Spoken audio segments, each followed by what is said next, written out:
This week on Channel 8 News, we'll take a look at a visiting artist, an update on some campus news, and open mic night. Channel 8 News starts right now.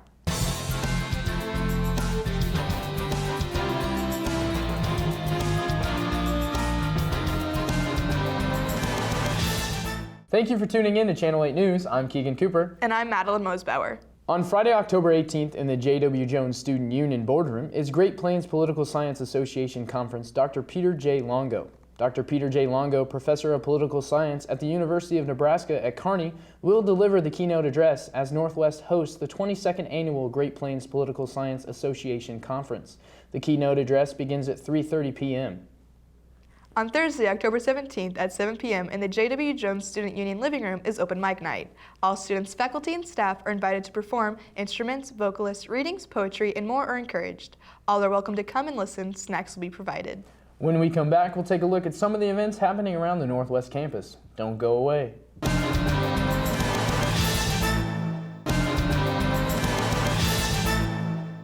Welcome back to Channel 8 News. I'm Madeline Mosbauer. And I'm Keegan Cooper. Accomplished writer and author Kate Fagan visited campus last Thursday to spread awareness about mental health. Hallie Cornelius has the story. What was the main thing you wanted people to take away from this performance? Well, I think for me, the most important thing is that anyone who, especially on a college campus, who hears Maddie's story, realizes that sometimes college can be tough, because I think that's not something you hear a ton when you're a freshman. You think you should feel a certain way.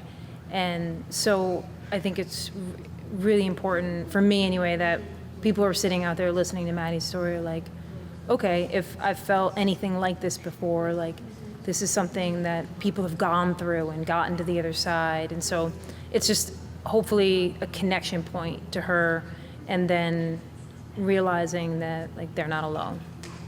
During your performance, you talked about some of the cultural aspects that could affect mental health. Could you reiterate on that? Part of the book, we wanted to not just tell exactly Maddie's story, but like the water in which a lot of like kids now swim. And so part of that is like our obsession with sports in our culture, and like how that can affect athletes and young people, like achievement culture, where a lot of times kids are taught that their achievements will bring them happiness, which is a flawed equation many times. Different ways kids are being raised, where there's not as much outdoor play and just play in general. So tried to talk through a lot of those different things. What is your book called? The book is called What Made Maddie Run. What brought you here to Northwest? After the Maddie book came out, a huge part of it was being able to like actually get on campuses and talk to kids, and high school kids and college kids, because those are the people that we wanted to hear Maddie's story. So folks here reached out and we figured out a date that would work. Is there anything else that you would like to add on? Yes, the core of it is Maddie's story, but also we want to make sure it's like relatable and interesting, because a lot of times topics like these, it can be very like clinical and medical, and then whatever good is in them gets lost. And so it's really important to me that it's really informative but also interesting. And so that's my goal with it. What are your plans furthering this topic into the future? At this point, like it's not like I'm not proactive about it. I just think that when there are places where they reach out and they think it's like valuable to the kids on their campus, then we make it happen. And that I think at this point we feel really good that the book has reached the people that it needs to reach. Thanks, Hallie. When we come back, we'll take a look at some more recent news and events. Don't go away.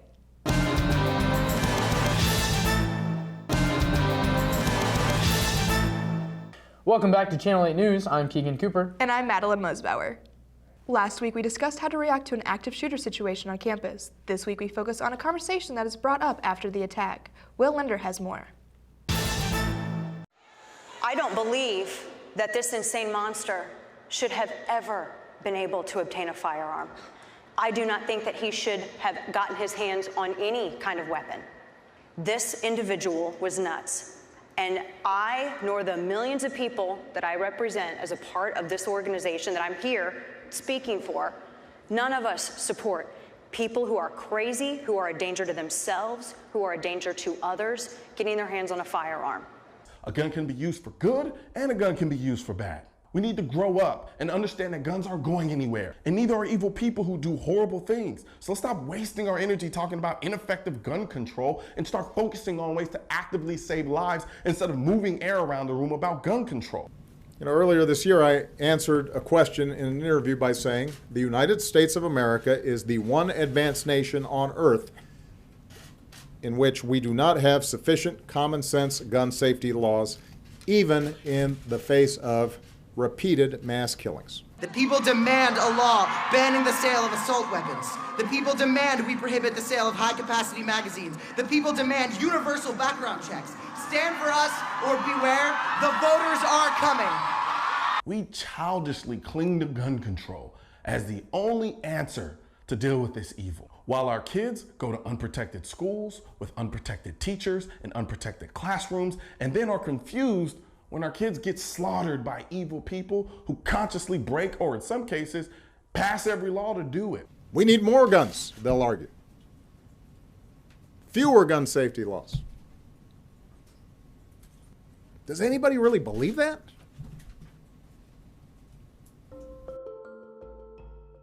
Last week on Aware and Prepared, we discussed what a person should do in the event of an active shooter situation.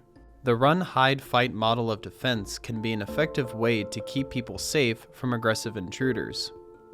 Discussion on the matter of gun control and policy still continues to be a mainstream debate all around the nation. Some argue that the current gun laws are not associated with the current climate of mass shootings, while others say that the government needs to do more about gun restrictions in order to keep people safe. President of the Northwest College Republicans, Jasper Logan, says that owning a firearm is still a constitutional right by law. The right to bear arms is about maintaining a balance between we the people and the government.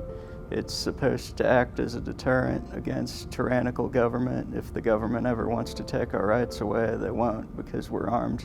On the campus of Northwest Missouri State, the carrying of a concealed weapon is prohibited.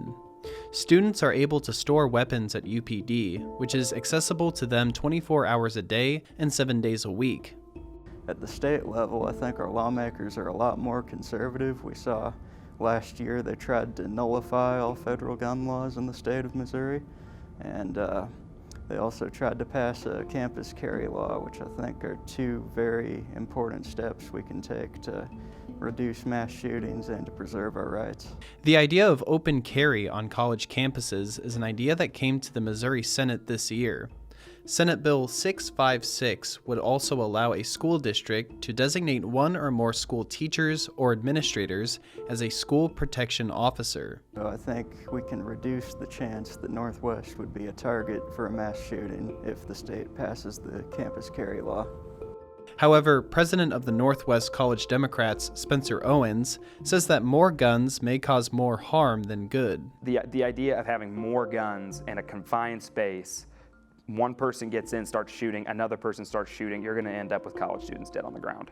I think all that matters is the fact that this lack of gun laws in our country is nothing more than the government agreeing with and going along with massive death with no need to restrict it. Both sides discussed other ways the state of Missouri could help civilians protect themselves or one another. Just increasing gun ownership, decreasing gun-free zones, because like I said, these mass shooters target places where guns aren't allowed. I think you have to have some sort of verification saying that you've been trained in the use of firearm in order to purchase said firearm. I think by doing that, you can ensure that all citizens within college campuses, all of the students on board, if they do own firearms, first of all, they're not bringing them on campus, and second of all, they have to be trained. And if they're found to have not been, the gun is confiscated.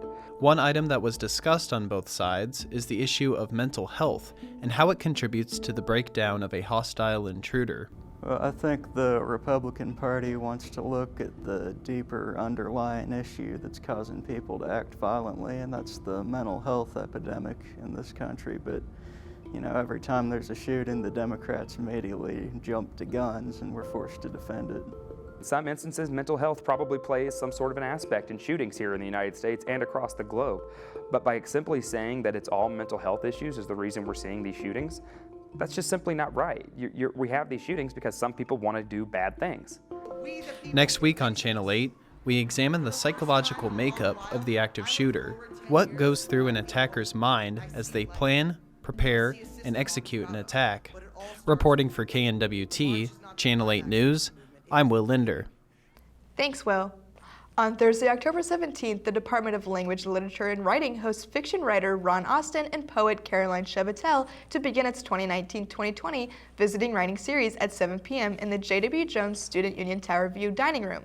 The event is free and open to the public. Well, that's all the time we have for Channel 8 News. For stories that matter to you, catch Channel 8 News every Monday through Thursday at 6:15 p.m. right here on KNWT Channel 8. Amazing Things is up next. From all of us here at Channel 8 News, I'm Keegan Cooper. And I'm Madeline Mosbauer. Have a great night.